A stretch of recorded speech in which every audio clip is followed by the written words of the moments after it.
Donald Trump ने एक बार फिर बड़ा दावा कर दिया है कि ईरान के साथ जो नया परमाणु समझौता बातचीत में है वह 2015 के पुराने समझौते से कहीं ज़्यादा बेहतर होगा। लेकिन सवाल ये उठ रहा है कि जिस डील को ट्रंप ने खुद ख़त्म किया था, क्या अब उसी जैसी शर्तों पर वापस लौटना पड़ सकता है? साल 2015 में joint comprehensive plan of action यानी JCPOA हुआ था, जिसमें ईरान ने यूरेनियम इन्वेस्टमेंट लिमिटेड करने, अपने परमाणु कार्यक्रम में सख्त निगरानी बनाने और स्टॉक घटाने पर सहमति जता दी थी। बदले में उस पर लगे आर्थिक प्रतिबंधों में राहत दी गई थी। उस समय इंटरनेशनल एटॉमिक एनर्जी ने कई बार पुष्टि की थी कि ईरान समझौतों का पालन कर रहा है, लेकिन 2018 में ट्रंप ने अमेरिका को इस डील से बाहर निकाल लिया और इसे सबसे ख़राब समझौता बताया। इसके बाद अमेरिका ने फिर से कड़े प्रतिबंध लगा दिए। ईरान के तेल निर्यात, बैंकिंग और शिपिंग सेक्टर को निशाना बनाया गया और मैक्सिमम प्रेशर नीति अपनाई गई। अब ट्रंप की नई मांगें पहले से कहीं ज़्यादा सख्त बताई जा रही हैं। अमेरिका और इजराइल चाहते हैं कि ईरान पूरी तरीके से ज़ीरो यूरेनियम इन्वेस्टमेंट पर काम करे। उसके पास मौजूद 60% यूरेनियम इन्वेस्टमेंट का जो भंडार है उसको बाहर भेजा जाए, बैलिस्टिक मिसाइल कार्यक्रम को रोक दिया जाए और हिजबुल्लाह, हुतीस और इराकी गुटों को समर्थन बंद किया जाए। दूसरी तरफ ईरान साफ बोल चुका है कि उसका एटॉमिक जो कार्यक्रम है वो एक शांतिपूर्ण है और इन्वेस्टमेंट का उसका पूरा अधिकार है उस यूरेनियम पर। ईरानी राष्ट्रपति मसूद पेजेश्कियान ने कहा है कि किसी को यह हक नहीं है कि ईरान को उसके परमाणु अधिकारों से वंचित करे। जानकारों का मानना है कि ट्रंप चाहे जितने बड़े दावे कर लें, हकीकत में अगर कोई नई डील होती तो वह काफ़ी हद तक पुराने JCPOA जैसी ही होगी, जिसमें सीमित इन्वेस्टमेंट, अंतर्राष्ट्रीय निगरानी और बदले में प्रतिबंधों में राहत शामिल होगी। फ़र्क सिर्फ इतना हो सकता है कि इस बार ईरान तुरंत आर्थिक राहत चाहेगा और लंबा इंतज़ार नहीं करेगा। लेकिन हालात अब पहले जैसे नहीं है, क्योंकि पिछले वर्षों में तनाव, हमले और युद्धों ने भरोसा ख़त्म कर दिया है। अब सवाल यही है कि क्या ट्रंप सच में बेहतर डील ला पाएंगे या फिर आखिरकार उन्हें उसी रास्ते पर लौटना पड़ेगा जिसे उन्होंने खुद छोड़ दिया था। फीफा वर्ल्ड कप से पहले एक बड़ी खबर सामने आई है। ईरान की फुटबॉल टीम मैदान में उतरने की तैयारी कर रही है, लेकिन टीम खेलेगी या नहीं इसका आखिरी फैसला अब सरकार करेगी। ईरान के खेल मंत्री अहमद दोनिमाली ने साफ कहा कि अगर यूनाइटेड स्टेट्स में खिलाड़ियों की सुरक्षा की गारंटी मिलती है तो टीम वर्ल्ड कप खेलने जाएगी। उन्होंने कहा कि अंतिम फैसला सरकार और सुप्रीम नेशनल सिक्योरिटी काउंसिल करेगा। ईरान की टीम, जिसे टीम मैली कहा जाता है, अपने सभी ग्रुप मैच अमेरिका में खेलने वाली है, लेकिन फरवरी से शुरू हुई अमेरिका, इजराइल और ईरान तनाव के बाद उसकी भागीदारी पर सवाल खड़े हो गए हैं। पाकिस्तान की मध्यस्थता से हुआ नाजुक सीज़फायर भी अपने अंतिम दौर में है, इसलिए माहौल अभी भी अनिश्चित बना हुआ है। इसके बावजूद ईरान ने साफ कर दिया है कि तैयारी नहीं रुकेगी। जो खेल मंत्री उसने कहा है कि टीम जाए या न जाए, अगर जाना पड़ा तो पूरी तैयारी के साथ जाना होगा।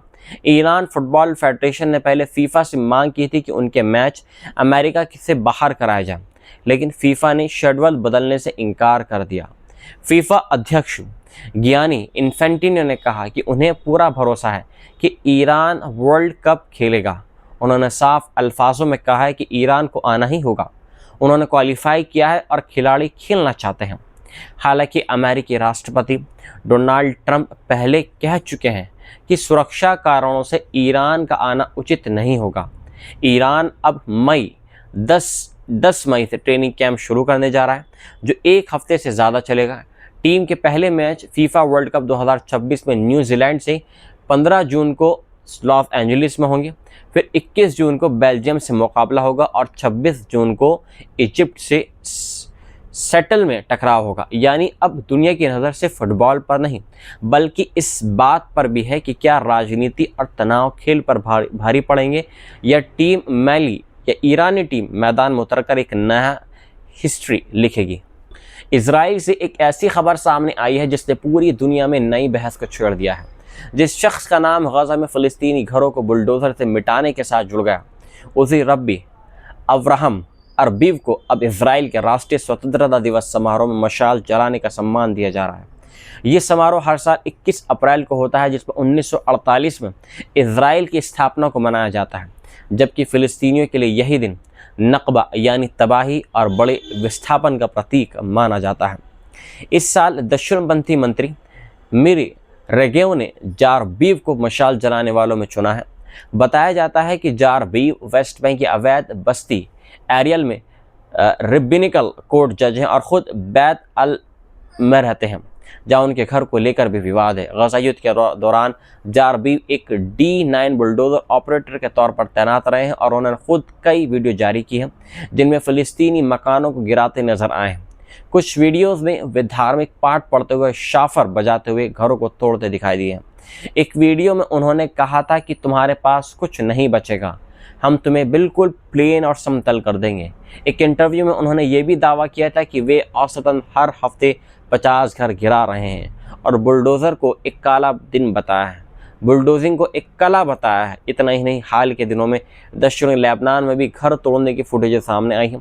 इस मामले में इंटरनेशनल क्रिमिनल कोर्ट में शिकायत भी दर्ज की गई, जिसमें जेनेवा कन्वेंशन और रोम स्टैच्यू उल्लंघन के आरोप लगाए गए हैं।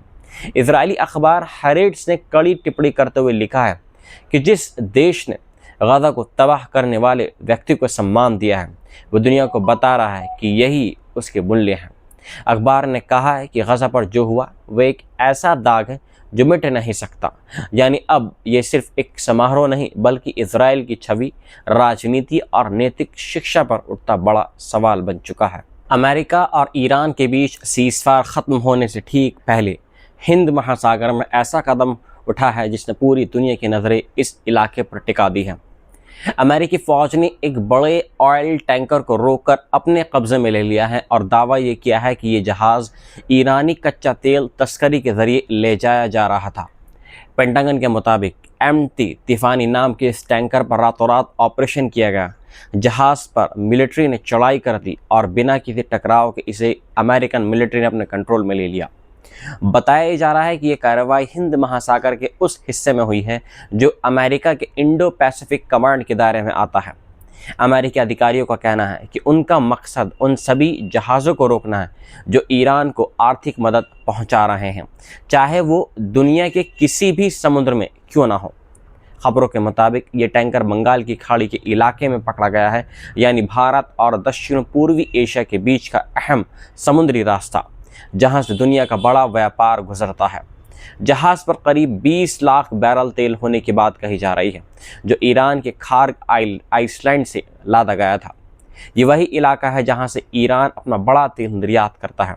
जहाज़ का ट्रैकिंग सिग्नल श्रीलंका और मलक्का स्ट्रेट के बीच देखा गया था और इसकी दिशा सिंगापुर बताई जा रही थी। अमेरिकी बयान में कहा यह गया है कि अंतर्राष्ट्रीय पानी अब प्रतिबंधित जहाज़ों के लिए सुरक्षित जगह नहीं रहेगा।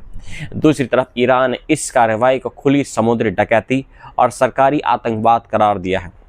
तेहरान ने कहा है कि अगर अमेरिका बातचीत में गंभीर है तो ऐसे कदम क्यों उठा रहा है। यही वजह है कि पाकिस्तान में होने वाली अगली अमेरिका ईरान वार्ता पर भी सवाल खड़े हो रहे हैं, क्योंकि सूत्रों के मुताबिक ईरान अब तक ये तय नहीं कर पाया है कि वह बातचीत में पार्टिसिपेट करेगा या नहीं। अगर डोनाल्ड ट्रंप ने साफ कहा है कि अगर समझौता नहीं हुआ तो अमेरिकी सेना पूरी तरीके से तैयार बैठी है। सबसे दिलचस्प बात यह है कि एक तरफ अमेरिका जहाज़ पकड़ रहा है, दूसरी तरफ रिपोर्ट्स कह रही है कि ईरान के कम से कम 26 जहाज़ अमेरिकी नाकेबंदी को चकमा देकर निकल चुके हैं। यानी समुद्र में अब सिर्फ तेल की लड़ाई नहीं रही है, बल्कि ताकत, दबाव और कूटनीति का बड़ा खेल शुरू हो चुका है। अगर ये तनाव और ज़्यादा ऐसे ही बढ़ता है तो इसका असर तेल की कीमतों, एशियाई व्यापार मार्गों और पूरी दुनिया की अर्थव्यवस्था पर पड़ सकता है। अब सबकी नज़र इस बात पर टिकी हुई है कि क्या बातचीत होगी या फिर हिंद महासागर से एक नई टकराव की शुरुआत होने जा रही है। सीज़फायर के दावों के बीच एक बार फिर फ़िलिस्तीन की धरती से खून बहने की खबर सामने आई है। गज़ा और वेस्ट बैंक में इजरायली सैनिकों और इलीगल जो इजरायली सेटलर्स हैं उनकी कार्रवाई में कम से कम 11 फ़िलिस्तीनी मारे जा चुके हैं, जिनमें बच्चे और किशोर भी शामिल हैं।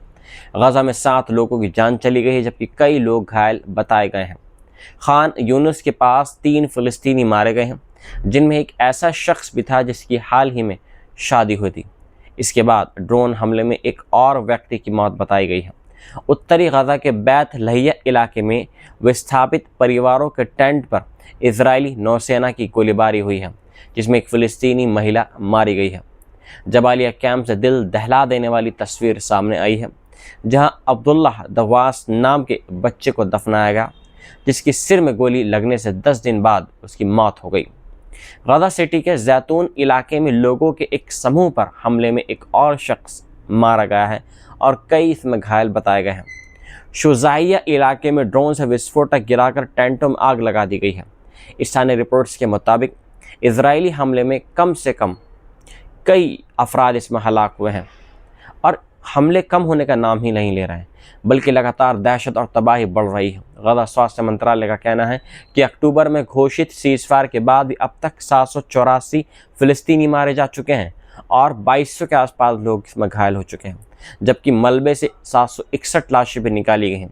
7 अक्टूबर 2023 अब तक गजा में कुल मौतों का आंकड़ा 72,000 को पार कर चुका है और 1,70,000 के आसपास लोग इसमें घायल हो चुके हैं। उधर कब्जे वाले वेस्ट बैंक में भी हालात बेहद ख़राब हैं।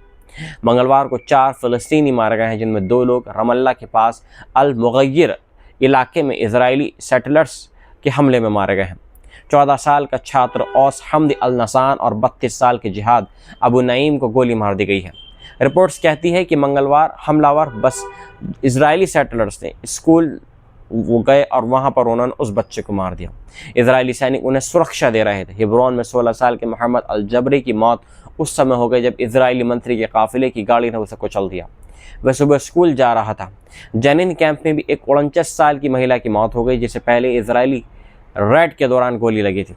फिलिस्तीनी जानकारों का कहना है कि वेस्ट बैंक में यह हिस्सा ज़मीन खाली कराने और लोगों को उनके घरों से हटाने की एक संगठित कोशिश है।